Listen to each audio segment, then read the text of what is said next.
souhaiter un bonjour à tous les auditeurs. Laissez-moi d'abord vous remercier pour cette présence à cette première édition des Midi Conférences scientifiques.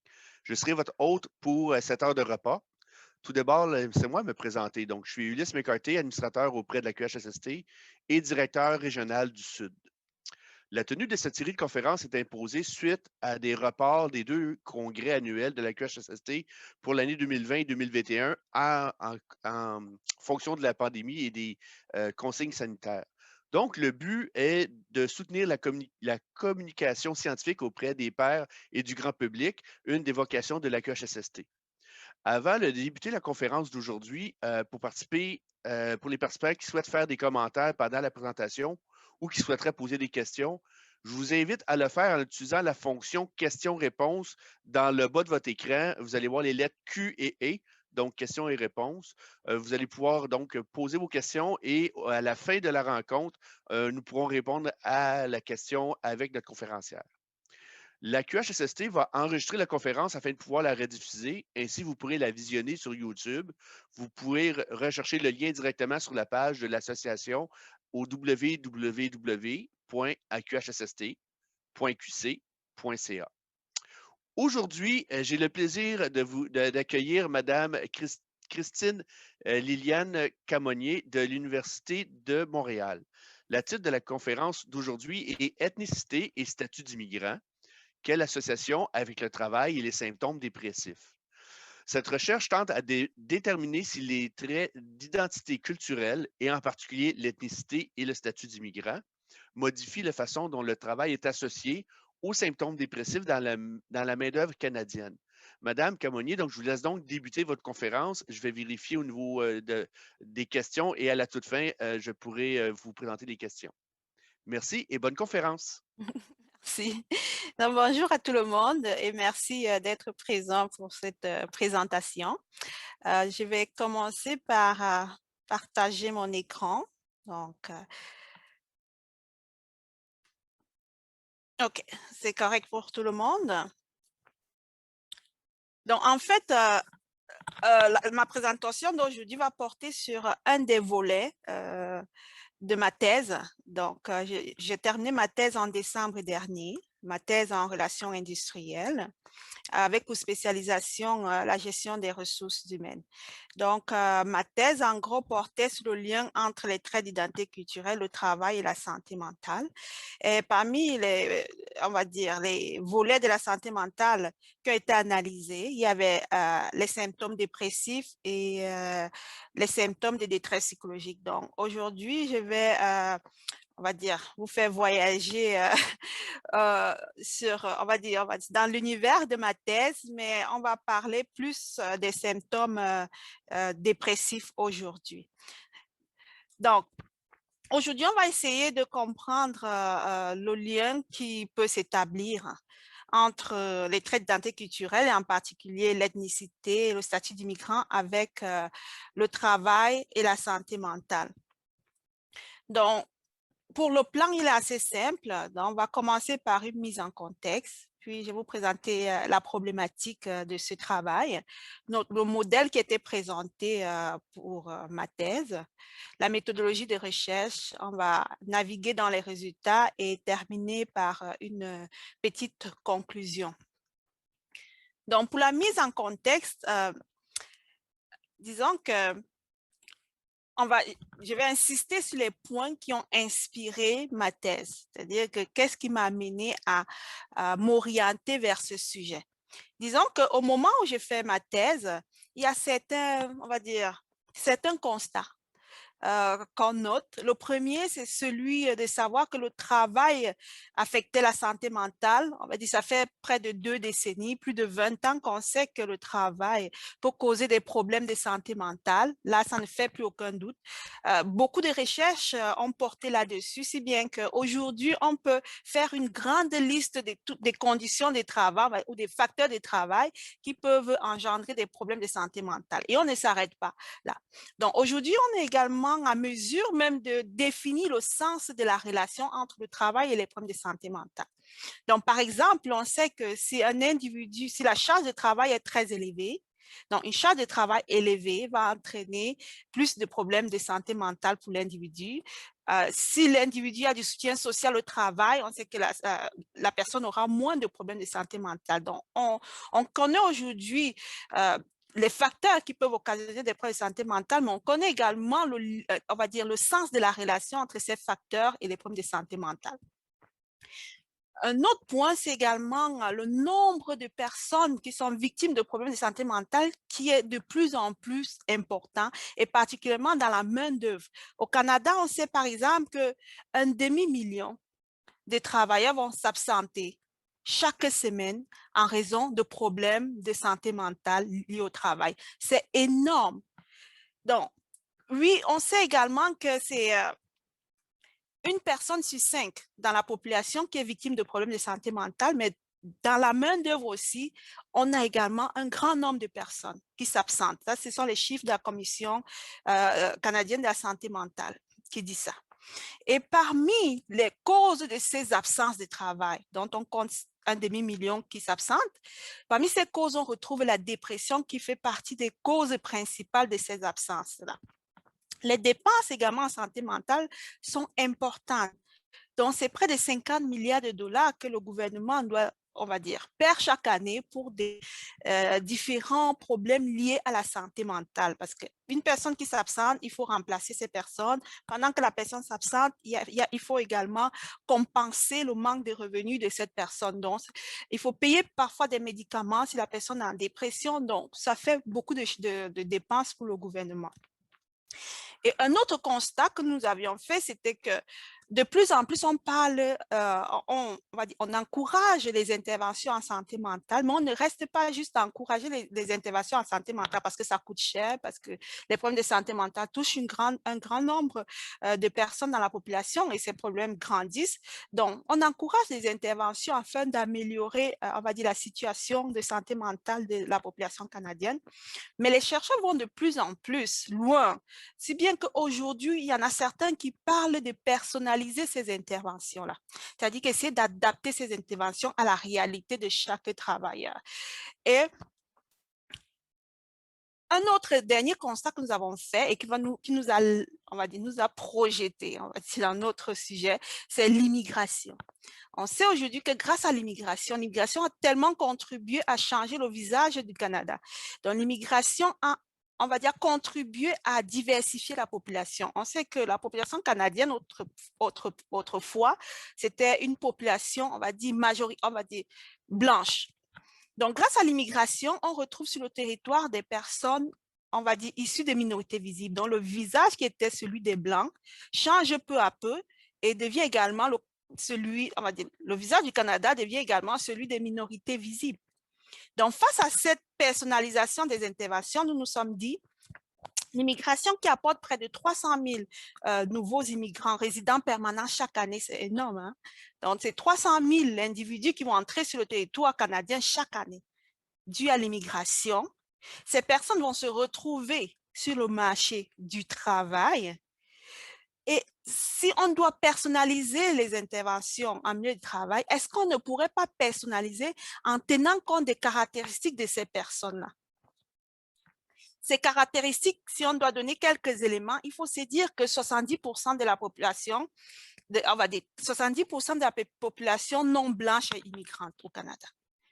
Et 80% environ de la population immigrante est issue de minorités visibles. Donc, quand on parle des personnes issues de minorités visibles, ce sont des personnes qui sont pas autochtones, donc les personnes autres que les personnes autochtones qui ne sont pas de race blanche et qui n'ont pas la peau blanche. Donc, près de 80% des personnes qui vont entrer, de ces 300 000 personnes qui vont entrer sur le territoire chaque année, ce sont des personnes issues de minorités visibles qui se retrouvent sur le marché du travail. Donc, nous nous sommes dit, si on devrait penser personnaliser les interventions, est-ce qu'on ne pourrait pas le faire en tenant compte des caractéristiques de ces personnes, de façon à adapter, on va dire, nos interventions en santé mentale de manière à rendre ça plus sensible aux caractéristiques de ces personnes. Et c'est là qu'une autre question a surgi.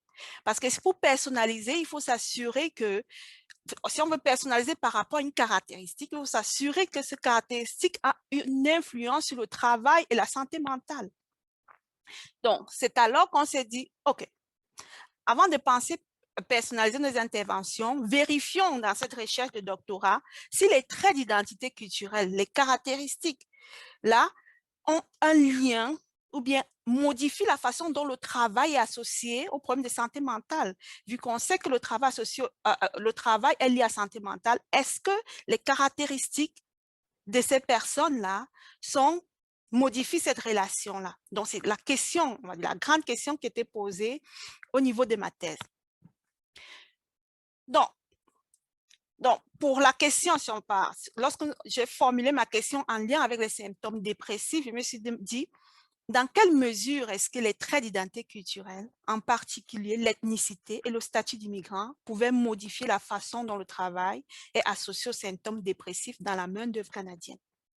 Et ces caractéristiques dont j'analysais dans ma thèse, j'ai donné le nom des traits d'identité culturelle. Bien sûr, c'était difficile de trouver c'était quoi un trait d'identité culturelle parce que j'ai vérifié le dictionnaire, je ne trouvais pas le terme trait d'identité culturelle. On avait identité culturelle.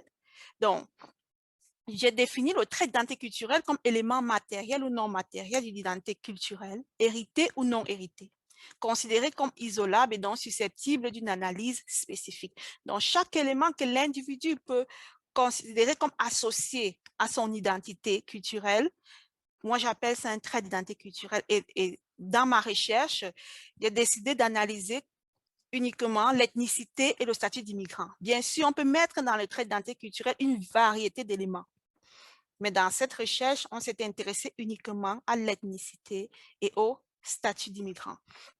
Donc, pour répondre à cette question, nous sommes donc allés dans la littérature et voir est-ce qu'il y a la littérature qui nous permet de savoir si les traits d'identité culturelle peuvent modifier la relation entre le travail et les symptômes dépressifs dans la main-d'œuvre canadienne.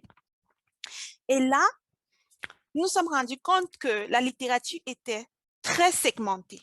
C'est-à-dire, on avait la difficulté à trouver des recherches qui englobaient dans un même cadre d'analyse aussi bien le travail, la santé mentale que l'ethnicité et le statut d'immigrant.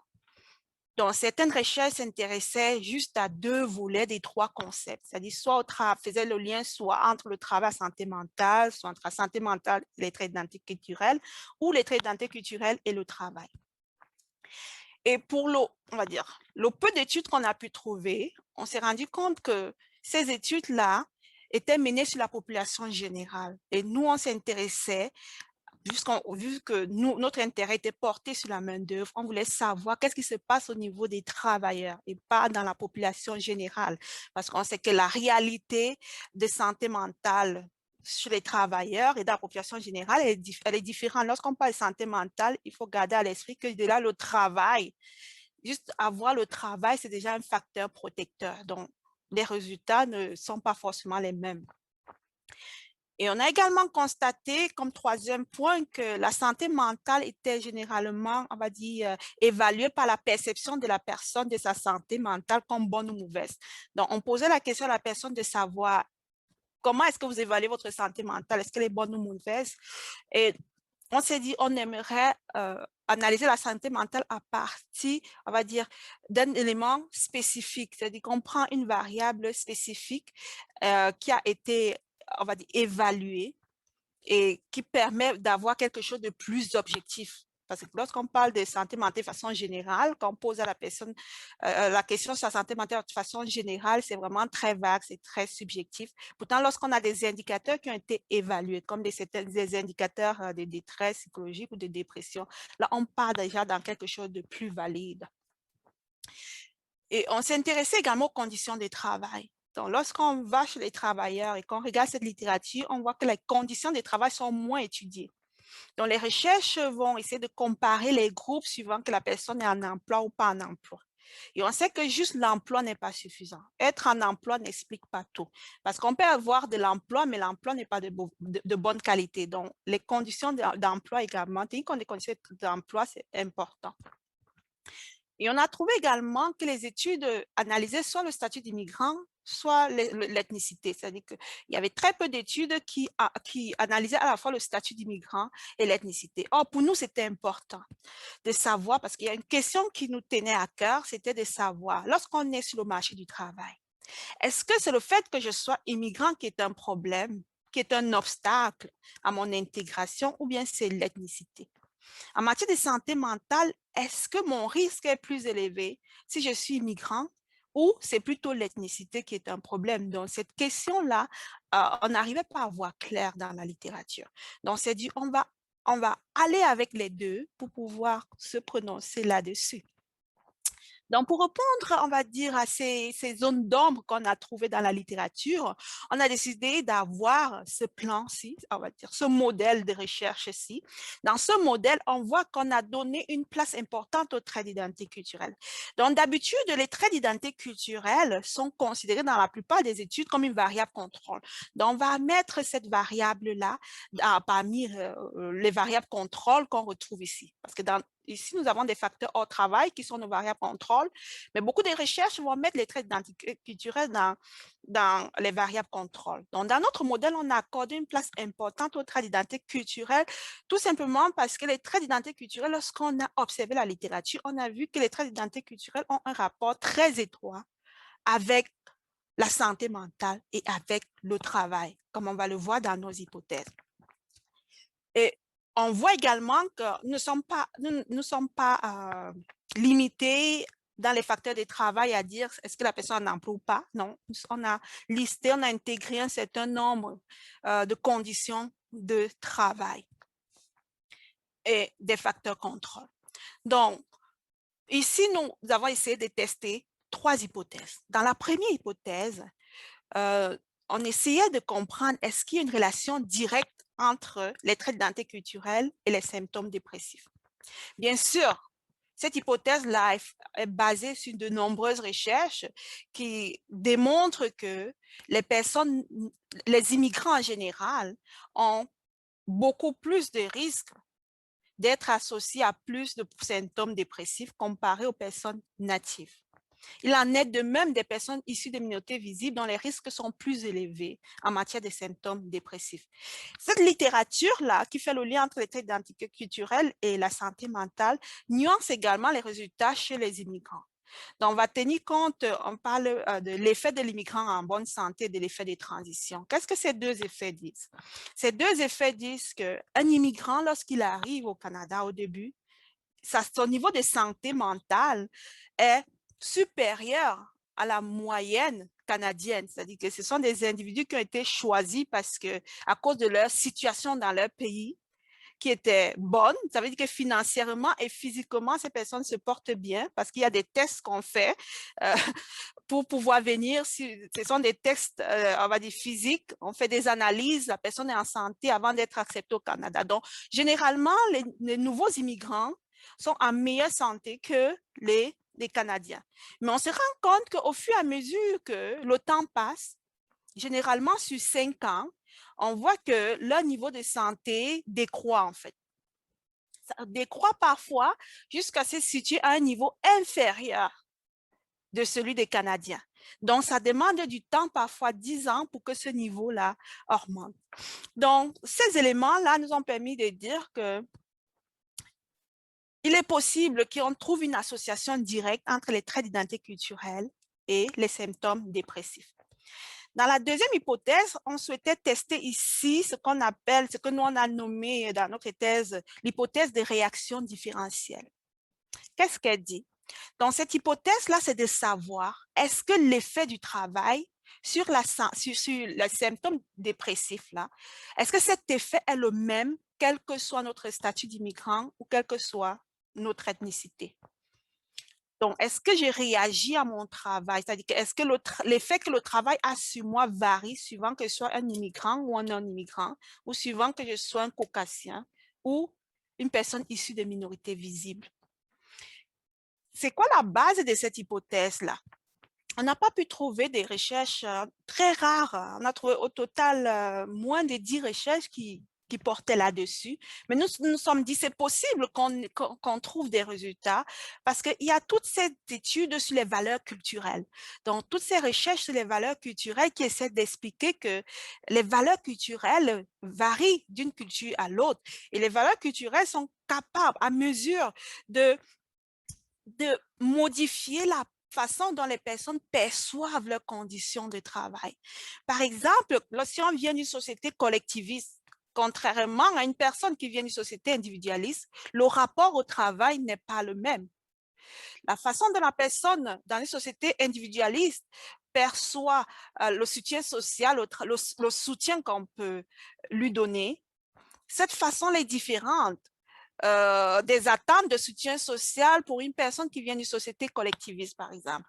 Donc, ces éléments-là nous ont permis de dire, peut-être il y a quelque chose qui se passe là entre la réaction qu'on peut avoir face au travail, et cette réaction-là peut varier suivant notre ethnicité et notre statut d'immigrant. En plus de cela, on a également tenu compte de la composition démographique du Canada. Comme je vous le disais, 70% des personnes immigrantes sont issues des minorités visibles. Donc, comme par minorité visible, lorsqu'on regarde, quand on va dans les données de Statistique Canada, on regarde d'où proviennent des personnes, ces personnes issues des minorités visibles, on va se rendre compte que ces personnes-là proviennent des sociétés collectivistes. Donc, on s'est dit, il est possible donc que les valeurs par rapport au travail, le rapport par rapport au travail chez les personnes issues des minorités visibles et chez les personnes immigrantes varient de cette perception du travail par rapport aux personnes natives ou caucasiennes.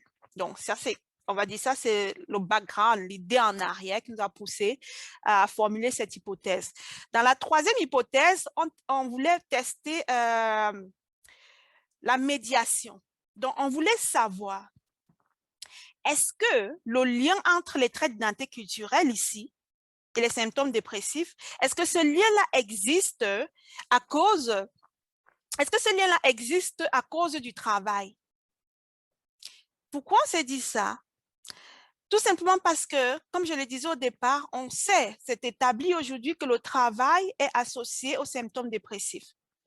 En plus de cela, on sait également qu'il y a un effet de réaction d'exposition différentielle entre les traits d'identité culturelle et les facteurs du travail.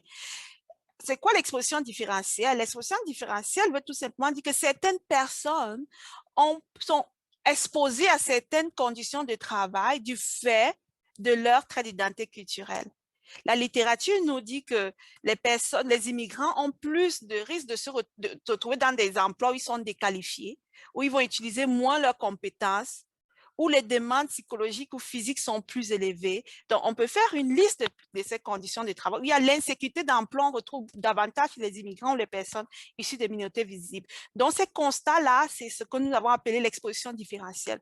Donc, nous sommes d'ici à exposition différentielle à certains facteurs de travail et que la littérature dit que les facteurs de travail, l'exposition différentielle aux conditions de travail difficiles, et la littérature prouve que les conditions de travail difficiles sont associées aux symptômes dépressifs, alors peut-être le lien entre les traits d'identité culturelle et les symptômes dépressifs existe du fait de cette exposition, et c'est ça l'hypothèse de médiation que nous avons formulée. Donc, en gros, dans la première hypothèse, on se disait, on va tester si les traits d'identité culturelle vont contribuer directement à l'explication des symptômes dépressifs.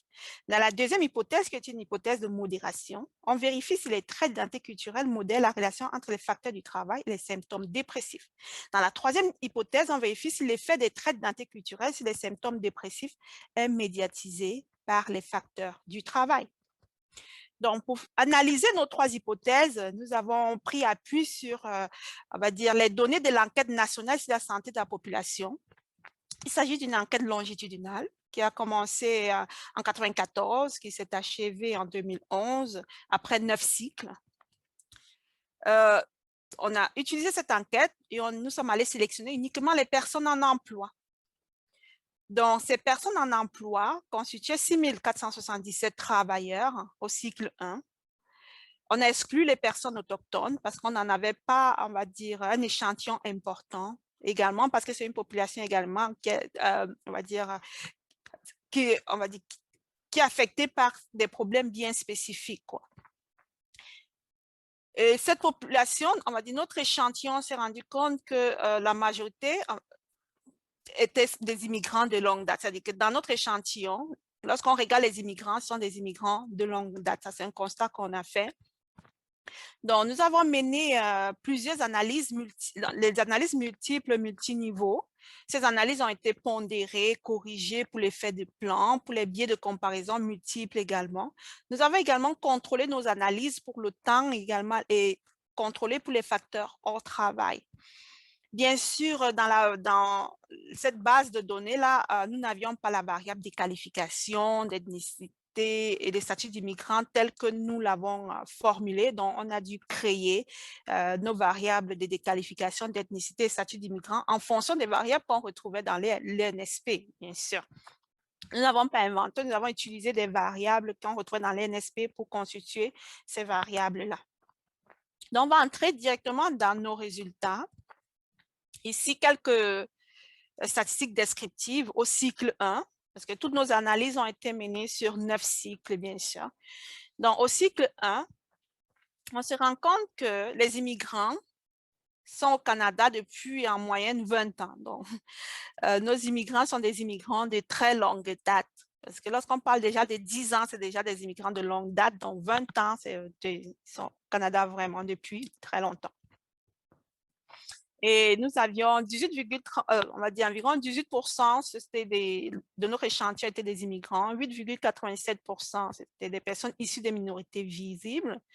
On avait 67% environ des personnes qui étaient en couple, 85%, on va dire, ont du soutien social au travail, 47% sont des femmes, l'âge moyen est de 37 ans. Donc, ici, c'est quelques statistiques que j'ai sélectionnées parce que s'il faut présenter tout ça sur 9 cycles, après, le tableau devient très petit, on ne lit plus tout. Donc, j'ai sélectionné quelques statistiques pour vous.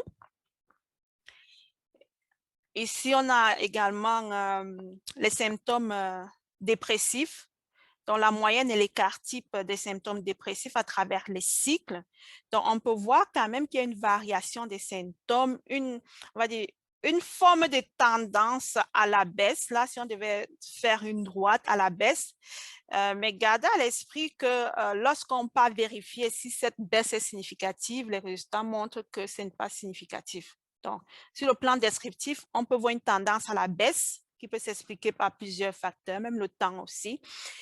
Mais ce n'est pas significatif lorsqu'on va faire des analyses plus poussées.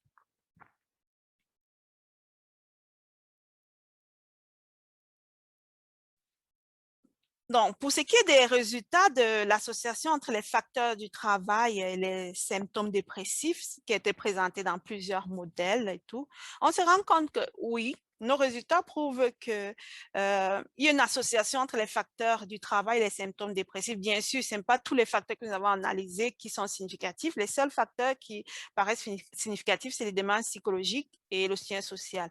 Donc, plus l'individu aura des demandes psychologiques élevées, plus il va développer des symptômes dépressifs.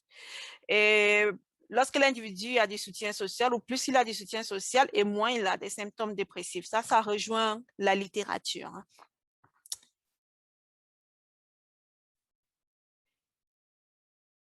Donc, ici, on revient sur, on va dire, notre concept d'exposition différentielle au travail. Donc, on voit que ceci tient avec les minorités, on va dire, les minorités visibles. Donc, les personnes, on va dire, les personnes issues des minorités visibles, en comparaison aux personnes caucasiennes, sont davantage déqualifiées, utilisent moins leurs compétences au travail et ont moins d'autorité décisionnelle. Mais nos résultats avec l'immigration, tous nos résultats en lien avec l'immigration étaient non significatifs. Bien sûr, on pourra revenir sur qu'est-ce qui peut expliquer ces résultats non significatifs avec le statut d'immigrant. Mais avec l'ethnicité, on se rend compte qu'il y a une exposition différentielle au travail de par l'ethnicité. Cela est vrai pour la déqualification, pour l'utilisation des compétences et l'autorité décisionnelle. Ici, c'est les résultats de notre première hypothèse sur le lien direct entre les traits d'identité culturelle et les symptômes dépressifs. On se rend compte que les résultats sont non significatifs avec l'immigration. Mais pour le statut d'immigrant, contrairement à plusieurs études, on note que les minorités visibles ont significativement moins de symptômes dépressifs comparés aux caucasiens. Donc, beaucoup d'études disent plutôt le contraire, que les personnes issues des minorités visibles auront plus de problèmes de santé mentale que les personnes caucasiennes. Mais dans notre cas, on a des résultats plutôt opposés, c'est-à-dire on a moins de symptômes dépressifs chez les minorités visibles comparés aux caucasiens. Pour l'hypothèse 2 de modération ou de réaction différentielle, où on voulait savoir est-ce que l'effet du travail sur les symptômes dépressifs est le même dépendamment du statut d'immigrant ou de l'ethnicité. On n'a trouvé aucun résultat significatif. Et un autre élément, on peut considérer peut-être et se dire, ah, c'est décevant qu'on n'ait pas trouvé, mais on pourra expliquer ça plus tard. L'hypothèse 3 de médiation, on n'a toujours pas trouvé d'éléments significatifs. C'est-à-dire que nous n'étions pas à mesure de dire que c'est l'exposition différentielle au travail de par le statut d'immigrant ou l'ethnicité. Cette exposition-là est à l'origine des problèmes conduits par la suite aux problèmes de symptômes dépressifs dans la main-d'œuvre canadienne. Nous avons également testé l'effet de la contribution des facteurs au travail. La contribution des facteurs au travail, tels que les facteurs liés à la famille, au soutien social et caractéristiques personnelles sur les symptômes dépressifs. Et on se rend compte, comme dans beaucoup de littérature, que oui, les facteurs au travail ont un impact significatif à plein d'égards sur les symptômes dépressifs. Par exemple, le fait d'être en couple ou encore le fait d'avancer en âge ou bien d'avoir du contrôle interne est associé à moins de symptômes dépressifs. Pourtant, lorsqu'il y a des tensions dans la relation conjugale ou des tensions dans la relation maritale, ou encore le fait d'être une femme, tous ces éléments-là sont associés à davantage de symptômes dépressifs. C'est ce qui joint plusieurs recherches. Donc, si on devait conclure, donc, au vu de nos résultats, qu'est-ce qu'on peut conclure? Pour ça, il faut qu'on retourne à notre question qui était de savoir est-ce que les traits d'identité culturelle, est-ce que l'ethnicité, est-ce que le statut d'immigrant joue un rôle dans la relation entre le travail et les problèmes de santé mentale? Donc, on peut dire dans notre cas que l'ethnicité semble jouer un rôle. On a vu que l'ethnicité est associée significativement aux symptômes dépressifs. Il y avait également une exposition différentielle. Une exposition différentielle au travail. Parmi ces facteurs de travail qu'on a trouvés, c'est la déqualification, l'utilisation des compétences de l'autorité décisionnelle, on avait cette exposition différentielle de par l'ethnicité. Donc, si on se retourne à l'angle de l'ethnicité, on peut dire oui, l'ethnicité a un rôle à jouer dans la relation entre le travail et la santé mentale. Mais pour ce qui est du statut d'immigrant, on n'a pas trouvé nos résultats n'ont pas été concluants. Est-ce que c'est parce que nos résultats ne sont pas concluants qu'on dira que le statut d'immigrant ne modifie pas cette relation? Donc, on va dire, au niveau où nous sommes dans nos recherches et compte tenu des limites que nous avons trouvées, il serait risqué de dire que le statut d'immigrant n'a pas un rôle à jouer. Tout simplement, comme on va le voir dans nos limites, notre population immigrante, c'est une population qui est au Canada depuis près de 20 ans. Donc, on peut penser qu'à travers le temps passé au Canada, cette population a réussi à surmonter les difficultés d'intégration, les difficultés d'emploi qui pouvaient être à l'origine de leurs problèmes de santé mentale.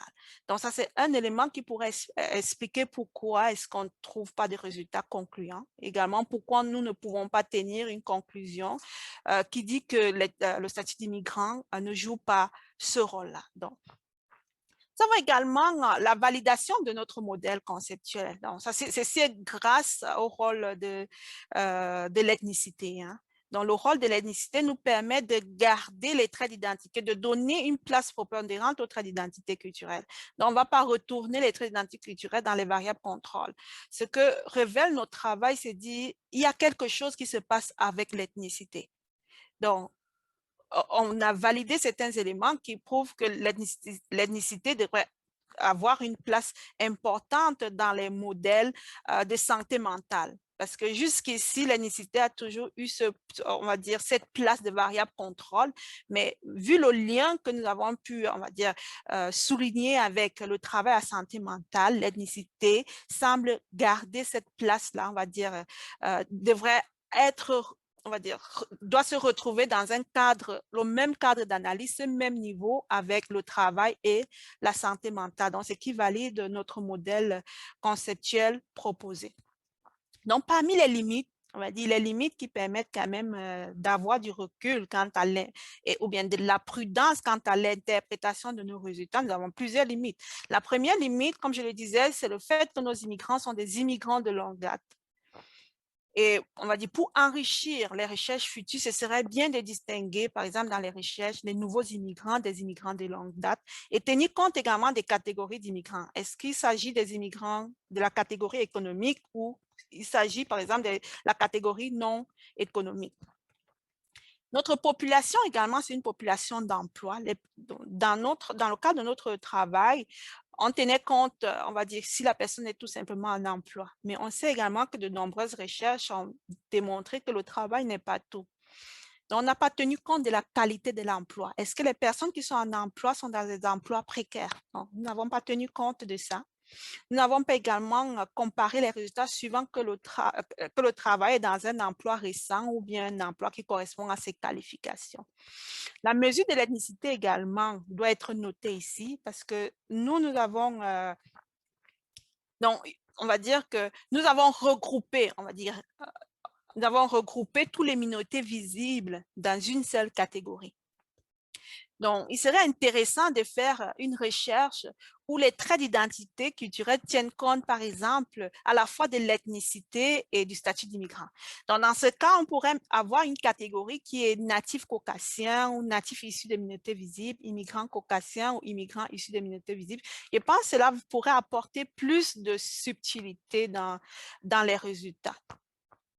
Et notre recherche est purement quantitative, il faut le dire. Toutes les analyses qui ont été faites sont des analyses purement quantitatives.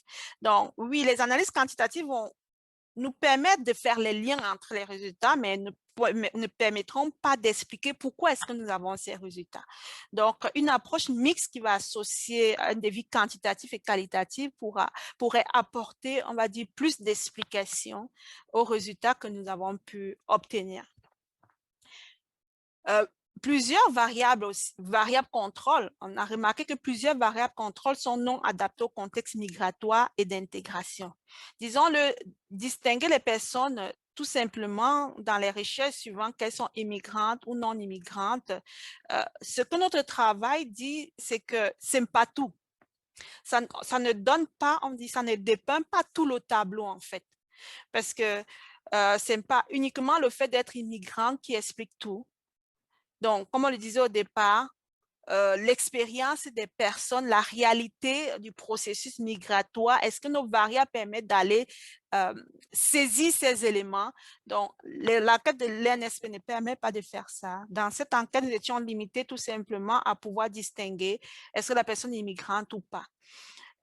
Donc, nous n'étions pas capables de savoir quelles ont été les difficultés de la personne. Est-ce que ces difficultés ont un lien avec la santé mentale? Parce que, disons-le, pour beaucoup de personnes qui arrivent en tant qu'immigrantes, l'immigration pour ces personnes rime avec les difficultés linguistiques, les difficultés à trouver un logement, les difficultés à trouver un emploi dans lesquels ces personnes sont qualifiées. Donc, il y a toute une panoplie, trouver une garderie. Si c'est un couple, parfois, il faut décider qui va continuer les études et qui va rester à la maison. Donc, il y a plein de variables comme ça qui pourraient, on va dire, permettre de bonifier les résultats chez les immigrants et dont la plupart des enquêtes populationnelles ne tiennent pas compte. Le genre également n'a pas été intégré ici. On sait que tenir compte du genre pourrait également apporter des améliorations, parce que beaucoup de littérature également explique que lorsqu'on parle par exemple des immigrants, les résultats ne sont pas les mêmes suivant qu'on est une femme ou suivant qu'on est un homme. Donc, le genre, on va dire, on parle aussi beaucoup d'intersectionnalité. Donc, le genre également peut également être une variable qui vient, on va dire, dévoiler certaines difficultés dont juste le statut d'immigrant ne permet pas de faire. Alors, c'est quoi les retombées au final de cette recherche?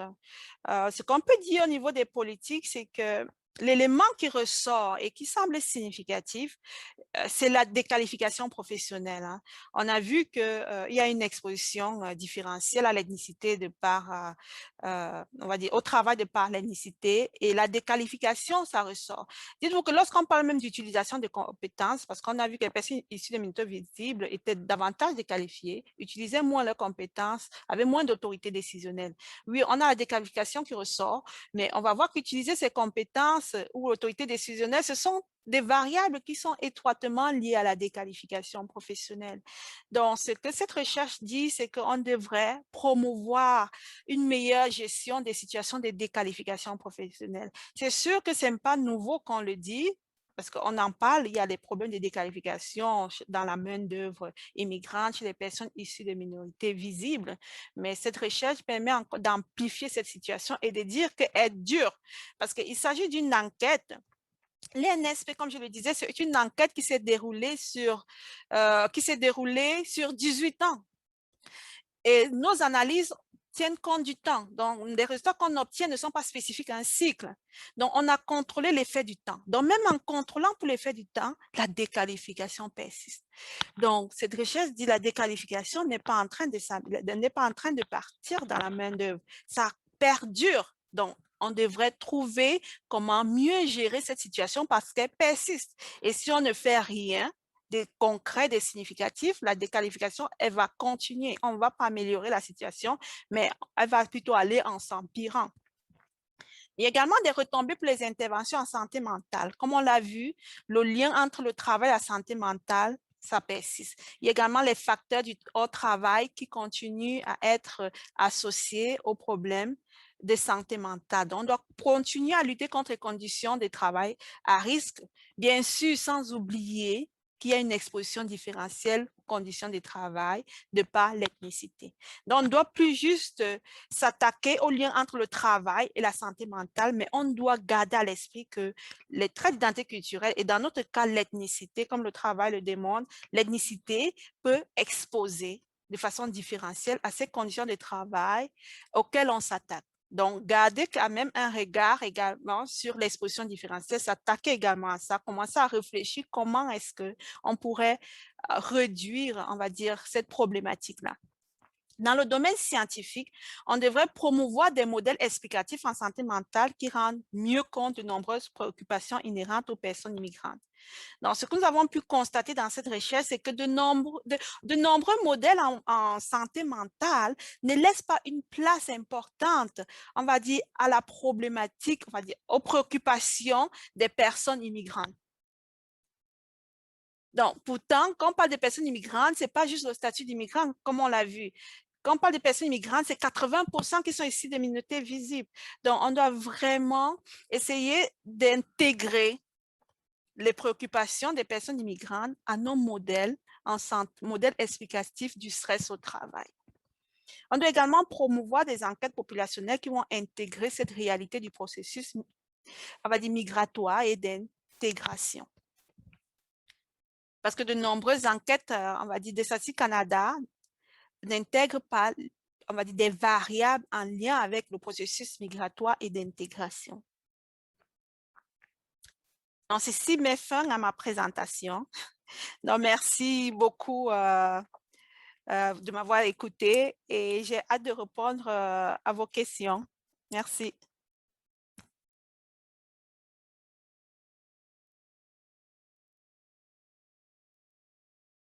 Donc, merci beaucoup, Madame Comonier. J'ai une question.